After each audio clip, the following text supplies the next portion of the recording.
Hey, what's up? Okay. Do you have a, miniature, submarine model?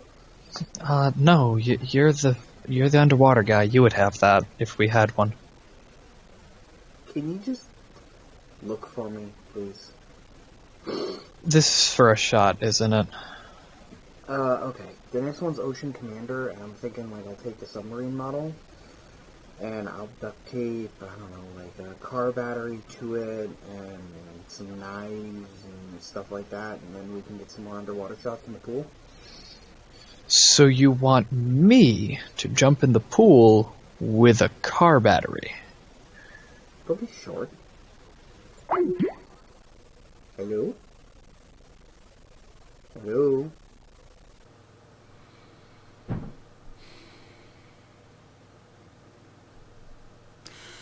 I'm not mad, Otter Commander.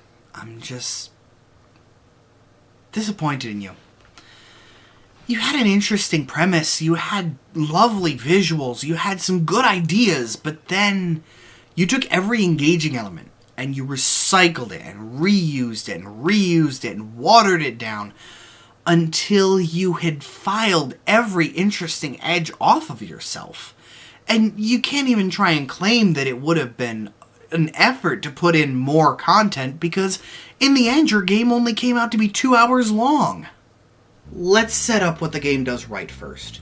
War and natural disasters have covered the world with water, and now a new threat has arisen. You are the newest piece of war technology, a mini submarine with weapon upgrades such as infinite missiles and a lightning gun that inexplicably works underwater. You play in what I think the developers intended to be a shoot-'em-up style game, except it's a 2D side-scroller. Every enemy is based off a different undersea creature, ranging from squids to sharks to sharks. The coolest part of this concept is the final boss of each stage. For the first half of the game, each one is a different undersea creature that's been recreated as a really interesting mechanical monster that's far bigger than you. There's a sea star, a nautilus, even a whale. The upgrade system will also keep introducing new abilities for a while, too. And then you hit that halfway point.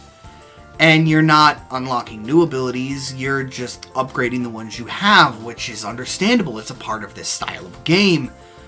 But it never feels like you're upgrading them. You put in the points, but it never feels like anything's changed. Sure, I increased my shooting speed. Did that increase the speed all my guns fire at, or just the pitiful guns I aim with the Wii remote? I can't tell, because neither feels like they're firing faster. I upgrade the weapon. That doesn't feel like it does any more damage than it did to begin with, because everything just dies without trying. I don't need to move, I don't need to aim, nothing. I got so bored I actually just held down the B button, kept firing, and took a nap. What tiny bit of damage I took didn't matter because the game designer didn't put in nearly as much effort as the graphic designer. From the backgrounds to the enemies and especially the bosses, the graphic designer clearly had a passion for this. But all that effort was seemingly negated by an apparent apathy from the game designer.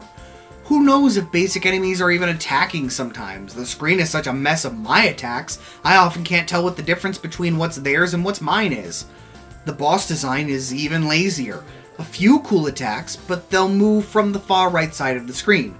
That's fine, it's the minimum I would expect from an enemy in a game where moving around the screen is an important part of dodging. But almost none of the bosses have any programming to respond to me moving behind them. They just keep firing at the left side of the screen while I assault them from complete safety. Did no one playtest this, or did they just not care? Even worse, when you reach the halfway point of the game, they must have fired the only passionate team member. From that point on, there are almost no new enemies. All the unique bosses you had already fought just repeat. All you're left with is a level that feels like it goes on forever, with no way to speed up your progress through it. You don't need to bother dodging anything, just hold down fire, close your eyes, wait until the boss alarm goes off. It wasn't a bad game, though. It was competent. Sure, the menu and upgrades were poorly designed and explained. Sure, the level was more boring than most Flash games I've played in my life. Oh, and to top off the boredom, there weren't enough upgrades to go around. I finished upgrading literally everything to max, and I still had several levels of the game to go. Money isn't even carried between levels. You're always reset to 0 as soon as you start a new level. So I wasn't saving up to afford anything expensive. The game is just that easy. I'd reached a point where I was playing to see what awesome new design would appear as a boss, but even those began to repeat, leaving nothing. I kept pushing through to see if the final boss would be any good. It was at least different and moved around a lot. It felt the most like a challenge of anything in the game, and I still barely got hurt. The end cutscene was a still frame with some minuscule text, and then Ocean Commander was done. I see so much potential here. It's obvious to me that someone had a genuine passion for this game, had a genuine passion for this idea, but then everyone else involved doesn't seem to have even brought their L game.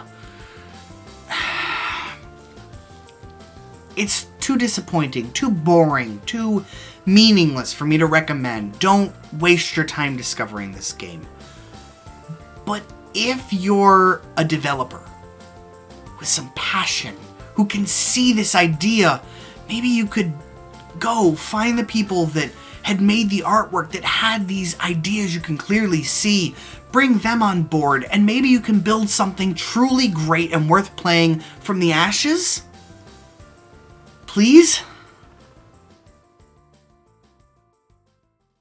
Ocean Commander, playable, with intriguing graphics and meaningless gameplay. 3 out of 10.